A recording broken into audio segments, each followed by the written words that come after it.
یہ ایک بڑا نسخہ ہے. مثلا جس وقت آپ کو خیال آئے نا ریاکاری کا، دوسروں کو دکھانے کا، خیال تو آ ہی جاتا ہے مجھے فلاں دیکھ رہا ہے، خوشی ہوتی. یہ فطرت ہے انسان کو اس سے دوسروں کو خبر دے کے انسان اطمینان محسوس کرتا. جب یہ خیال آئے کہ کہیں یہ ریاکاری تو نہیں ہو رہی، تو فوراً یہ سوچیں کہ یہ ساری دنیا، یہ تو ایک آدمی ہے یا 10 بندے ہیں، یہ ساری دنیا بھی مل جائے تو یہ میرا کوئی فائدہ کرنا چاہے تو یہ ککھ بھی فائدہ نہیں کر سکتے. تو مجھے ان کو دکھانے کی ضرورت کیا ہے؟ ان کو دکھا کر میں نے ان سے لینا کیا ہے؟ یہ کاس جوگے ہیں، ان کے اپنے پلے کیا ہے؟ یہ قابل کس کے ہیں جو میں ان کو دکھاؤں؟ اور ان سے میں نے لینا کیا ہے؟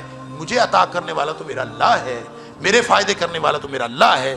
اور جب آپ اس کو محسوس کریں گے کہ کسی بھی وقت، کسی بھی موقع میں، کسی بھی عمل کے اندر آپ کو تھوڑا سا محسوس ہو کہ جناب یہ گڑبڑ ہو رہی ہے، تو آپ سوچ لیں آپ کا بڑا، آپ کا باپ، آپ کا دادا، آپ کا بھائی، آپ کا باس، کوئی بھی بیٹھا ہو، ذہن میں ہر وقت یہ بات ہونی چاہیے کہ یہ میرے لیے ککھ بھی فائدہ نہیں کر سکتا، میرا فائدہ تو میرے اللہ کے ہاتھ میں.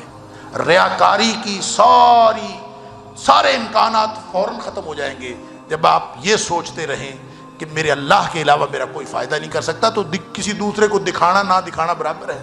نبی کریم صلی اللہ علیہ وسلم نے فرمایا تم سجدہ کر رہے ہو، رکوع کر رہے ہو، نماز پڑھ رہے ہو، ریاکاری کا خیال آ جائے نا تو سجدہ لمبا کر دیا کرو، رکوع لمبا کر دیا کرو.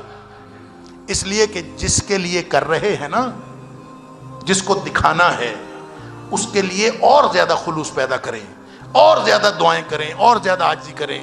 اور جو لوگ دیکھ رہے ہیں ان کے دکھاوے کے ڈر کی وجہ سے اس کو چھوٹا نہ کریں بلکہ اور لمبا کر دیں، تاکہ ذہن میں ایک تو یہ بات آئے کہ یہ میرا کوئی فائدہ نہیں کر سکتے، اور دوسرا یہ بات آئے کہ جو اللہ میرا فائدہ کر سکتا ہے اس کے سامنے مجھے سجدہ ریز ہوتے رہنا چاہیے اور پڑے رہنا چاہیے سجدے میں. دین کی بات پھیلانا صدقہ جاریہ ہے. ثواب کی نیت سے ویڈیو کو شیئر ضرور کیجیے. جزاک اللہ.